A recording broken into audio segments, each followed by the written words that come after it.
ulio hodari ndiyo sehemu ya kuinuliwa.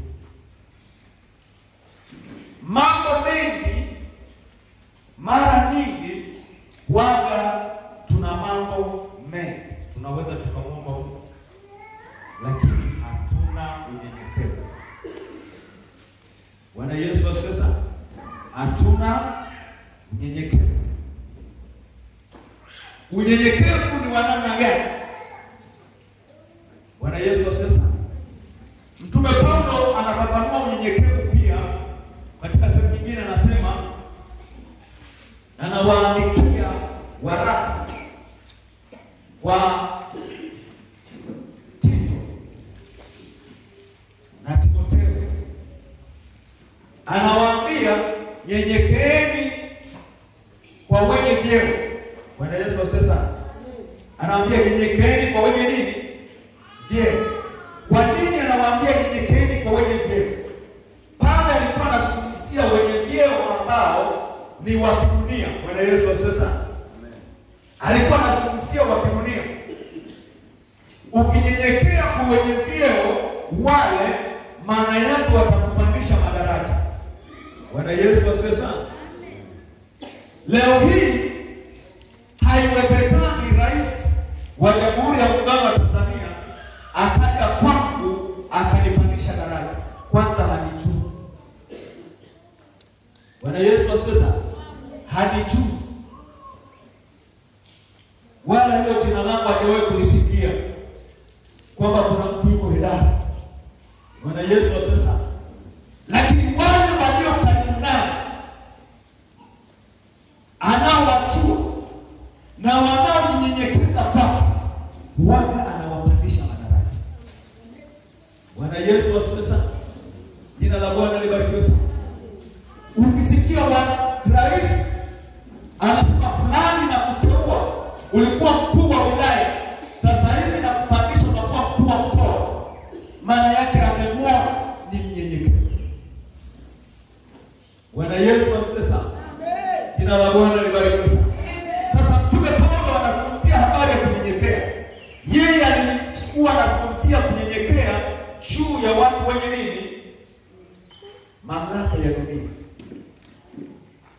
kwamba muwanyenyekee. Bwana Yesu asifiwe. Kunyenyekea sio kuabudu mtu. Kunyenyekea sio kumwabudu mtu, ni kuonyesha nidhamu na kuonyesha heshima kwamba yeye ni nani, kwamba amewekwa na nani, yeye ni mtu wa namna gani. Huko ni kunyenyekea. Anapozungumza kunyenyekea chini ya mkono wa Bwana ulio hodari, tunanyenyekea chini ya mkono wa Bwana kwa sababu yeye ndiye aliyetuumba. Yeye ndiye aliyeumba mbingu na nchi. Yeye ndiye aliyeumba kila kitu, na yeye ndiye aliyetuokoa. Bwana Yesu asifiwe sana. Sasa anasema nyenyekeeni chini ya mkono wa Bwana ulio hodari, kwa sababu kwenye kujinyenyekesha pale ndipo mahali penye kuinuliwa. Kwa sababu gani? Mkuu wa mkoa, mkuu wa wilaya, waziri anayewajua ni rais. Mimi hapa anayenijua ni Mungu. Bwana Yesu asifiwe sana. Mimi anayenijua ni Mungu, na kama Mungu ndiye anayenijua, ninapaswa kunyenyekea kwake. Nitapandishwaje daraja mimi? Bwana Yesu asifiwe sana. Nitainuliwaje? Nitakwezwaje juu? Ninakwezwa na yule anayenifahamu.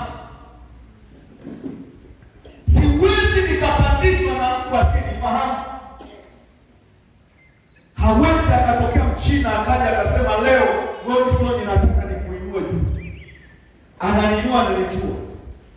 Bwana Yesu asifiwe sana. Hajui tabia yangu. Aseme leo tunakupandisha wewe, utakuwa sasa ni balozi wa Tanzania na wewe utakuwa Mchina.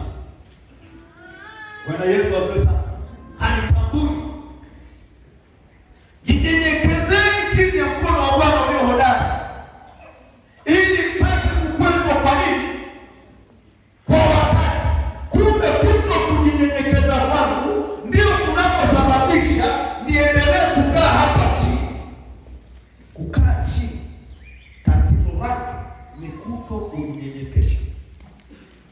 kukaa chini.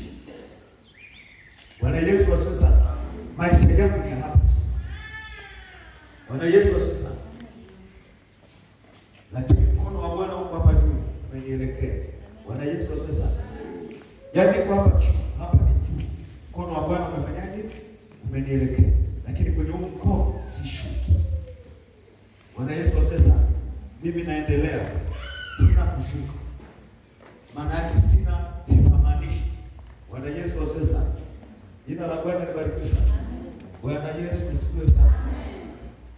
Elewa, kujinyenyekesha chini ya mkono wa Bwana ulio hodari. Nani anaelewa mkono wa Mungu? Nani anaelewa mkono wa Mungu? Kama unaelewa fanya tu. Bwana Yesu asifiwe sana. Kama unaelewa mkono wa Mungu. Hakuna anaelewa jamani. Bwana Yesu asifiwe sana. Unaposikia